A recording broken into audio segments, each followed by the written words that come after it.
हे मंडळी नमस्कार. तर आज आपण काहीतरी स्पेशल बनवूया. हा चिकनचा खिमा आहे. इकडे मी मसाले घेतले आहेत काही. त्याच्यामध्ये कांदा लसूण मसाला, तिखट, हळद, कसुरी मेथी घेतली आहे, धने जिरे पावडर, गरम मसाला आणि थोडंसं मीठ घेतलं आहे. इथे मी लसूण घेतलेला आहे 15 ते 20 पाकळ्या, एक कांदा चिरून घेतला आहे, कढीपत्ता, 10-12 हिरव्या मिरच्या, 2 आल्याचे तुकडे, कोथिंबीर, पुदिना आणि थोडंसं सत्तू पावडर घेतलेली आहे. तुम्हाला दाखवेल मी सत्तू पावडर. आणि इकडे 2 अंडी, काळी मिरी पावडर घेतली आणि ब्रेड क्रम्स घेतलेले. हे सगळं सामान बघून तुम्हाला वाटत असणार काय बनवणार, तर जाऊ द्या आता सांगून देते. आपल्याला आज चिकन नगेट्स बनवायचे, चिकन खिमा नगेट्स. तर त्याच्यासाठी मी आता हा खिमा आहे तो कढईमध्ये घेते, कारण की मग मला ह्या भांड्यामध्ये तो मला मसाले वगैरे मिक्स करायला होणार नाही. त्याच्यामुळे मी कढईमध्ये त्याला घेऊन घेते. थोडासा आपण त्याला सुट्टा सुट्टा करून घेऊया चम्मचने. या प्रकारे त्याला मी व्यवस्थित धुवून घेतलेला आहे. आता आपण हे सगळे जे मसाले तुम्हाला मी सांगितले ते आपण सगळे मसाले याच्यामध्ये टाकून घेऊया. बघा, व्यवस्थित असे टाकून घ्यायचे आणि त्याला थोडंसं मिक्स करून घ्यायचं. मी पहिले आता थोडंसं मीठ टाकते याच्यामध्ये. आणि आपल्याला याच्यासाठी अजून वाटण पण बनवायचं आहे. थोडं हिरवी मिरची, थोडं हिरवं वाटण बनवायचं आहे, तर ते आपण बनवून घेऊया पहिले. त्याच्यासाठी मी कांदा, लसूण, हिरवी मिरची, आल्याचा हा 1 तुकडा आणि थोडीशी कोथिंबीर, मिरच्या पण थोड्याशा, म्हणजे 7-8 मिरच्या घेऊया. लसणाच्या पाकळ्या पण 10 ते 12 लसणाच्या पाकळ्या आणि थोडी कोथिंबीर. आणि बाकी उरलेलं जे आहे ते आपल्याला त्याची चटणी बनवायची आहे, पुदिना कोथिंबीरची. तर हे आता मी वाटण बनवून झालेलं आहे, ते आपण खिम्यावरती घालून घेऊया. आल्याचे जे 2 तुकडे घेतले होते त्यातला तो मोठा तुकडा मी हा या वाटणासाठी वापरलेला आहे, छोटा आपण चटणीसाठी वापरणार आहोत. आता मिक्स करून घेऊ. चमच्याने व्यवस्थित होत नाही आहे, तर मला हाताचा वापर करायला लागणार आहे. तर मी हाताने याला व्यवस्थित असं मिक्स करून घेते, कारण की हातानेच मिक्स केल्यावरती ते व्यवस्थित असं एकजीव होईल खिम्यामध्ये. तर मी करून घेते. बघा, याप्रमाणे तुम्ही पण करायचं आहे. मुलांना हे चिकन नगेट्स खूप आवडतात, खूप आवडीने खातात मुलं. कसं आहे, नवीन नवीन पदार्थ आपण करून दिले ना की मग ते आवडीने खातात. आता आपण याच्यामध्ये थोडीशी सत्तू पावडर घालूया जरा बाइंडिंगसाठी. आपण याच्यामध्ये मैदा, कॉर्नफ्लॉवर काहीच वापरत नाही आहे. सत्तू पावडर थोडं हेल्दी पण असते, त्यामुळे आपण सत्तू पावडर घालणार आहोत. नाहीतर तुमच्याकडे फुटाणे असतील तर फुटाणे मिक्सरमध्ये बारीक करून तुम्ही घालू शकतात. तर आता हे बघा, हे उरलेलं जे साहित्य आहे त्याचं आपण चटणी बनवून घेऊया. ते मी मिक्सरच्या भांड्यामध्ये घेतलं आहे, थोडंसं मीठ टाकलं आहे आणि थोडं पाणी टाकूया आणि थोडीशी सत्तू पावडर जी बाकी होती, अर्धी आपण चिकन खिम्यामध्ये टाकली आणि अर्धी आपण आता चटणीमध्ये घालणार आहोत. थोडंसं पाणी टाकते अजून. आणि आता याची आपल्याला चटणी बनवून घ्यायची. ही बघा, अर्धा लिंबू पिळून घ्यायचा याच्यामध्ये. आणि जेव्हा आपण खायला देणार तेव्हा आपल्याला याच्यामध्ये दही टाकून द्यायचं आहे, मिक्स करायचं. ही बघा, ऑर्गॅनिक सत्तू पावडर आहे, ही फुटाण्यांचीच असते.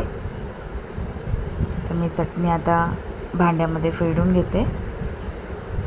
आणि जेव्हा आपण सर्व करणार ना तेव्हा याच्यामध्ये दही टाकायचं 2-3 चमचे आणि मग मिक्स करून ती चटणी खायला घ्यायची. आता हा जो खिमा आहे व्यवस्थित आपण मिक्स करून घेतला होता, त्याचे आपण आता छोटे छोटे नगेट्स बनवून घेणार आहोत. तुम्ही कोणत्याही शेपमध्ये बनवू शकतात, गोल, चौकोन, कसेही जसे तुम्हाला येतील तसे त्या शेपमध्ये बनवा. मी आता मला ज्या शेपमध्ये येतात, समजा जसे बनवायला होतील तसे मी बनवून घेते. मी खाली चॉपिंग बोर्ड घेते, चॉपिंग बोर्डवरती ते मला व्यवस्थित जमेल. मी एक चौकोन जरा शेप देते. थोडंसं बॅटर जरा हे आता कसं ओलसर आहे तर ते शेप द्यायला थोडंसं जरा मुश्किल होतं आहे मला. तरी पण बघा, ह्या प्रकारे तुम्ही गोल पण बनवू शकता, टिक्की टाईप. मी अर्धे असे चौकोनी केले आणि अर्धे गोल बनवून घेतले याप्रमाणे. हे बघा, तुम्ही पण याचप्रमाणे बनवा. अजून साचे पण भेटतात वेगळे वेगळे, त्याच्यानेही तुम्ही बनवू शकतात. आता मी एक बाउल घेते. अजून आपल्याला आता याच्यामध्ये अंडीचं बॅटर बनवायचं आहे. त्या बाउलमध्ये मी आता हे जे आपण 2 अंडी घेतली होती ते फोडून घेऊया. मी फोडून घेते.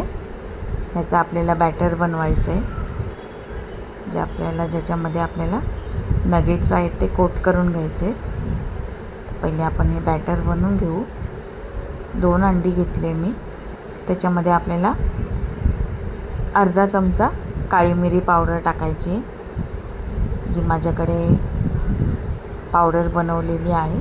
तुमच्याकडे नसेल तर मग तुम्ही काळी मिरी मिक्सरमध्ये फिरवून त्याची पावडर बनवून टाकू शकता. माझ्याकडे आहे तर मी पावडरच टाकते. अर्धा चमचा खूप होईल. आणि नॉर्मल अर्धा चमचापेक्षा थोडंसं कमी याच्यामध्ये आपल्याला मीठ टाकून घ्यायचं आहे, कारण की आपण नगेट्समध्ये पण घातलं आहे. तर एकदम किंचितचं असं मीठ टाकून घेऊया आणि याला चांगलं फेटून घेऊया, म्हणजे ते व्यवस्थित. हे बघा याप्रमाणे. आणि हे आहे ब्रेड क्रम्समध्ये पण आपल्याला मग कोट करून घ्यायचे. पहिले आपण अंडीच्या बॅटरमध्ये नगेट्स टाकणार आहोत आणि मग ब्रेड क्रम्समध्ये त्याला कोट करून घेणार आहोत. तर बघा याप्रमाणे मी तुम्हाला करून दाखवते. अंडीमध्ये पहिले टाकायचं आणि मग ब्रेड क्रम्समध्ये त्याला कोट करून घ्यायचं. व्यवस्थित असे सगळ्या बाजूने ब्रेड क्रम्सनी त्याला कोटिंग करून घ्यायची. हे असं कोटिंग करून तुम्ही फ्रीजरमध्येही याला ठेवू शकतात. 15 दिवस हे टिकतात. तर तुम्ही असं कोटिंग करून फ्रीजमध्ये हवाबंद डब्यामध्ये घालून ठेवू शकतात.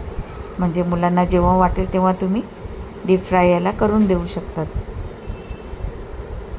याप्रमाणे कोट करून घ्यायचे. मी असेच आता सगळे कोट करून घेते आणि तुम्हाला दाखवते. याप्रमाणे व्यवस्थित असे बघा. सगळे नगेट्स आता याचप्रमाणे व्यवस्थित अंडीच्या बॅटरमध्ये आणि ब्रेड क्रम्समध्ये कोट करून घेते. हे बघा, मी अर्धेच केले आहेत, अर्धे मी ठेवून दिलेत फ्रीजरमध्ये. तर आता आपण डीप फ्राय करून घेऊया ना. त्याच्यासाठी मी कढई ठेवली आहे गॅसवर. थोडंसं तेल टाकून घेऊया आपण त्याच्यात.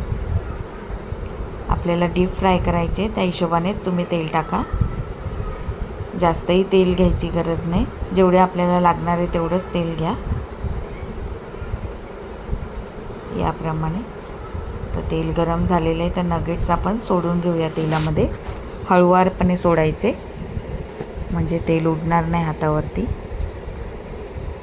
तर याप्रमाणे एक बाजू व्यवस्थित तळली गेली ना की मग आपल्याला दुसरी बाजू पलटवायची आहे. मी एका टायमाला 3 नगेट्स सोडून घेते याच्यामध्ये.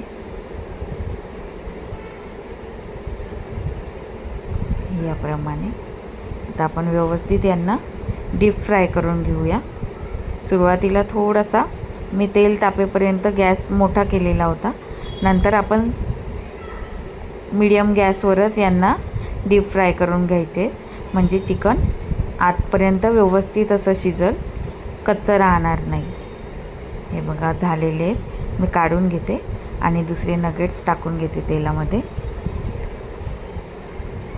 बघा मी दुसरे पण टाकलेले आहेत. त्यांना आपण पलटून घेऊया. तसंच मी सगळे नगेट्स तळून घेते. आता आपण जी चटणी बनवली होती त्याच्यामध्ये मी दही फेटून घेतले, दही टाकून. हे बघा आपली चटणी रेडी आहे आणि आपले नगेट्स पण रेडी आहेत. बघा किती सुंदर दिसत आहेत. तुम्ही पण नक्की ट्राय करून बघा आणि मुलांना छान छान असे नगेट्स बनवून खायला द्या. मुलं खूप खुश होतील. तर अशीच रेसिपी तुम्ही पण बनवा. आवडली असेल तर लाईक करा, शेअर करा आणि माझ्या चॅनलला सबस्क्राईब करा, म्हणजे मी अशाच नवीन नवीन रेसिपीज तुमच्यासाठी घेऊन येईल. धन्यवाद.